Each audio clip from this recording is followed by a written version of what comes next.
Hi po. Hindi ko alam kung ang sasabihin ko sa'yo, pero alam ko naman na alam mo na talaga yung dapat. Well, ano bang tatawag ko sa'yo? Hindi ko naman pwede sabihin tanga ka. Kasi alam mo na yun. Joke lang. Masyado ka nang nabubulagan.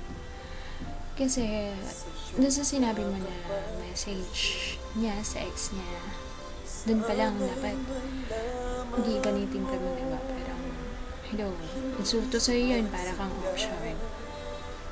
Tapos may comparison pa na nangyayari. So,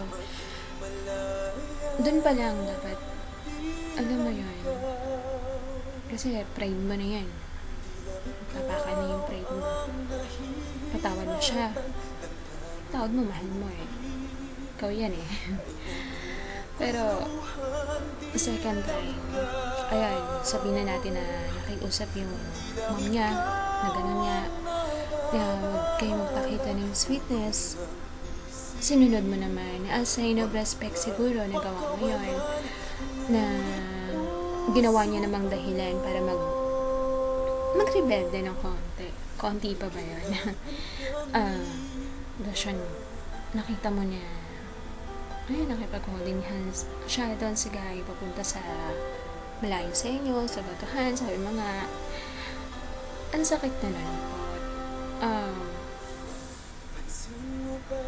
Ano ba? May pride ka pa ba, Pot? Kasi, ayun, malaking insulto na sa part mo yan eh. Hindi lang insulto, masakit. Masakit talaga. Tapos, sobra naman pagmamahal yan, Pot. Hindi na, alam mo yung wala ka na sa sarili mo, pati respeto mo sa sarili mo, wala na. Inapakan ka na nga, tinutulungan mo pa siya. Parang, sampal na sa iyo, sampal sa pagkatao mo yung, tapos, inamin niya pa, na gano'n, manangyari. Sabihin na natin na, hindi niya ginusto. Pero imposible po, te. Kasi kung hindi niya ginusto yun, lahat magre-react siya, sisigaw siya. Tsaka, in the first place, dapat kung ayaw niya talaga dun sa guy, hindi siya nagpakita ng motibo na gusto niya yung ginagawa ng guy. Kasi, sabi mo nga, nakipag-holding hands pa, so parang may pagkakaunawaan na sa lahat. Something na ayoko sabihin to sa'yo kasi alam ko masasaktan ka, mahal mo yung tao eh. Pero, ang bitch niya, Pot, alam mo yung kahalagahan mo. Ilang beses pa ba kita kailangan iuntog?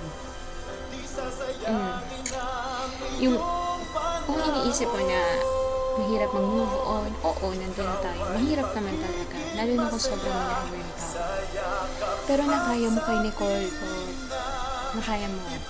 Isipin mo na lang na, di ba mas grabe pa siya kay Nicole eh.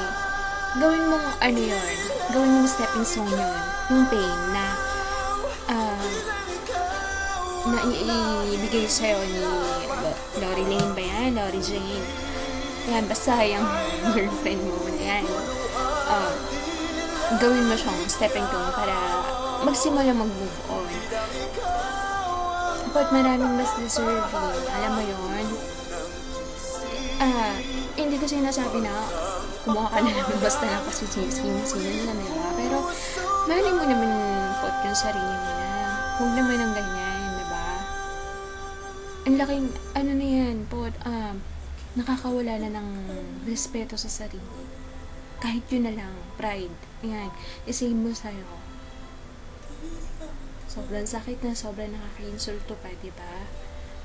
Ay, tama na, Pot.